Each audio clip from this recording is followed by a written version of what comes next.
Assalamualaikum warahmatullahi wabarakatuh. Selamat siang, Om Swastiastu, salam Namo Buddhaya, salam sejahtera untuk kita semua.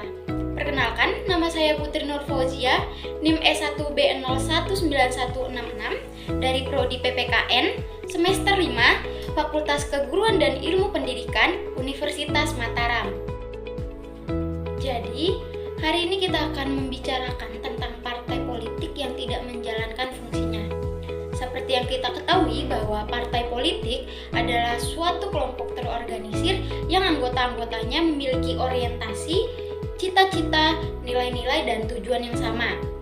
Kemudian, tujuan dari partai politik yang utama adalah mendapatkan kekuasaan politik dan merebut kedudukan politik dengan cara konstitusional guna melaksanakan programnya. Nah, dalam program tersebut salah satunya mengandung aspirasi yang berasal dari masyarakat. Bagi warga negara yang menganut paham demokrasi, keberadaan partai politik merupakan hal yang lumrah sebab partai politik merupakan salah satu atribut sistem demokrasi itu sendiri. Kemudian, meskipun tidak memiliki wewenang untuk merumuskan kebijakan publik, keberadaan partai politik tidak bisa dipandang sebelah mata. Kegiatan-kegiatan partai politik baik secara langsung maupun tidak langsung dapat mempengaruhi pemerintah selaku pemerumus utama kebijakan publik masyarakat Indonesia. Kemudian, fungsi partai politik.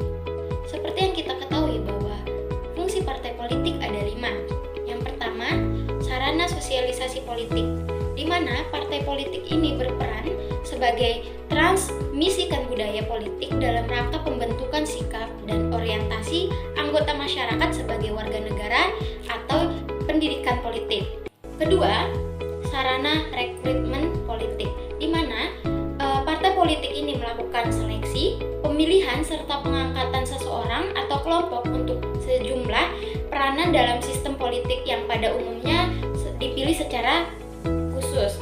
Nah, secara internal, rekrutmen politik ini berfungsi sebagai tempat untuk memperoleh kader-kader yang berkualitas, di mana semakin banyak kader yang berkualitas yang diperoleh dari rekrutmen politik ini, maka semakin besar juga peluang dari partai politik untuk mengajukan calonnya dalam kepemimpinan nasional. Kemudian yang ketiga, sarana partisipasi politik.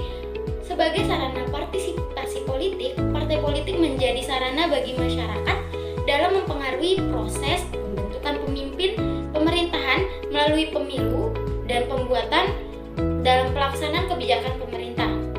Tidak hanya partai politik juga mendorong masyarakat untuk memanfaatkan partai sebagai wadah untuk menyalurkan kegiatannya dalam rangka mempengaruhi proses politik tersebut. Kemudian yang keempat, sarana komunikasi politik. Sebagai sarana komunikasi politik, partai politik berusaha menghubungkan antara arus informasi dari pihak pemerintah kepada masyarakat. Nah, partai politik ini juga menyampaikan aspirasi dan kepentingan masyarakat kepada pemerintah. Nah, proses penyampaian pesan dirumuskan sedemikian rupa sehingga penerima bisa dengan mudah memahami makna dari pesan itu. Kemudian yang kelima, sarana pengatur konflik. Sebagai sarana pengatur konflik, partai politik ini berusaha untuk mengatasi, setidaknya meminimalisir terjadinya konflik. Ketika ada kelompok massa politik tertentu yang berkonflik dengan massa politik lainnya, maka saat itulah partai politik menjalankan fungsinya sebagai pengatur politik. Jadi, adanya perbedaan dan perpecahan antara dua kelompok massa politik dapat diatasi oleh kerjasama di antara elit-elit partai politik. Setelah membahas fungsi-fungsi dari partai politik, ternyata di Indonesia fungsi partai politik belum sepenuhnya dijalankan, sehingga berakibat buruk bagi demokrasi. Nah, kemunculan politik dalam perpolitikan Indonesia tampaknya sulit untuk dibendung. Masih lemahnya fungsi rekrutmen kader yang dilakukan oleh partai politik nasional yang dijadikan sebagai lahan subur bagi tumbuh dan berkembangnya politik tersebut.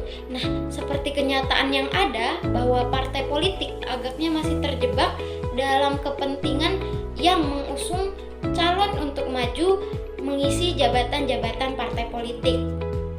Nah, bila hal tersebut dibiarkan, tentu saja akan berdampak buruk bagi masa depan demokrasi Indonesia.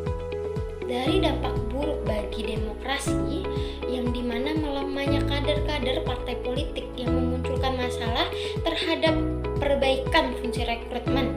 Nah, politik yang akan berubah menjadi bencana ketika jabatan-jabatan publik diisi oleh sanak keluarga yang tidak memiliki integritas, yang berdampak buruk juga sehingga fungsi dari rekrutmen ini tidak dijalankan dengan baik. Nah, jika fungsi seleksi dan penguatan kader ini tidak berjalan dengan baik, maka akan melahirkan kader-kader yang tidak siap dan hanya sebagai pengisi jabatan itu saja. Dari dampak buruk bagi demokrasi dan masalah perbaikan fungsi rekrutmen, ini mempengaruhi partai politik yang belum berjalan sesuai fungsinya karena negara belum memfasilitasi. Nah, kaderisasi politik juga memang masih dinilai buruk karena persoalan partai politik memang menjadi salah satunya disebabkan oleh regulasi dan proteksi partai politik yang belum cukup baik. Mengapa partai politik tidak mampu melakukan fungsinya dengan baik? Karena regulasi yang mengatur partai politik yang menurutnya belum cukup ramah untuk pertumbuhan partai politik yang sehat. Akibatnya, partai politik diserahkan kepada hukum pasar. Karena negara belum memberikan fasilitas sepenuhnya, ini akan berakibat pada partai politik yang dinilai belum maksimal dalam melaksanakan pendidikan politiknya.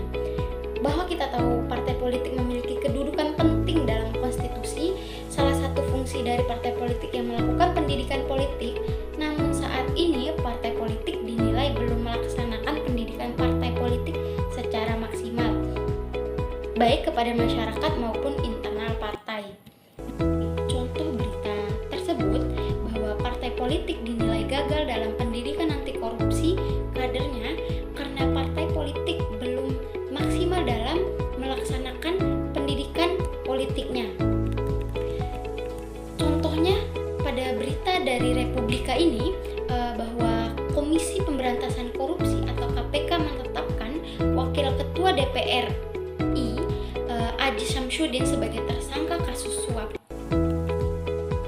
Nah, sekretaris dari Prodi Hukum Tata Negara UIN Sunan Kalijaga juga menilai penangkapan ini menunjukkan bahwa partai politik gagal menjalankan peran dan fungsi mereka terutama dalam pendidikan politik anti korupsi. Sebab kader-kader partai politik besar yang memenangi pemilu sudah duduk di parlemen maupun menjadi kepala daerah, banyak yang menjadi tersangka korupsi. Ada yang dari gubernur, wali kota, kepala daerah, hingga kepala-kepala yang masih dalam naungan desa. Jadi saat ini Indonesia juga membutuhkan sistem politik yang tidak cuma modern tapi terbuka dan tidak korupsi. Sebab di tengah sistem politik yang baik, gerombolan para pencuri uang rakyat ini akan tertutup juga peluangnya untuk korupsi, sehingga partai politik yang menjadi salah satu institusi demokrasi di Indonesia harus melakukan reformasi, di mana tidak membenahi lembaga peradilan, menata sistem pemilu, menguatkan lembaga anti korupsi, dan seharusnya partai politik ini juga harus membenahi partai politik dalam bidang pendidikan anti korupsinya, sehingga dalam menjalani partai politik ini sudah tidak ada lagi pelaporan dana kampanye partai politik yang hanya dipertanggungjawabkan oleh partai politik dengan mengatasnamakan nama-nama dari elit politik tersebut.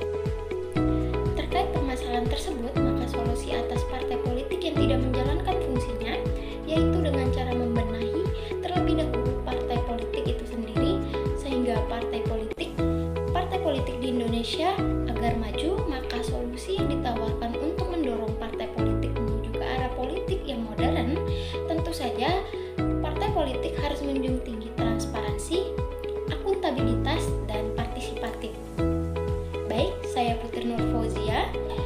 pamit undur diri. Sekian, terima kasih. Selamat siang. Wassalamualaikum warahmatullahi wabarakatuh.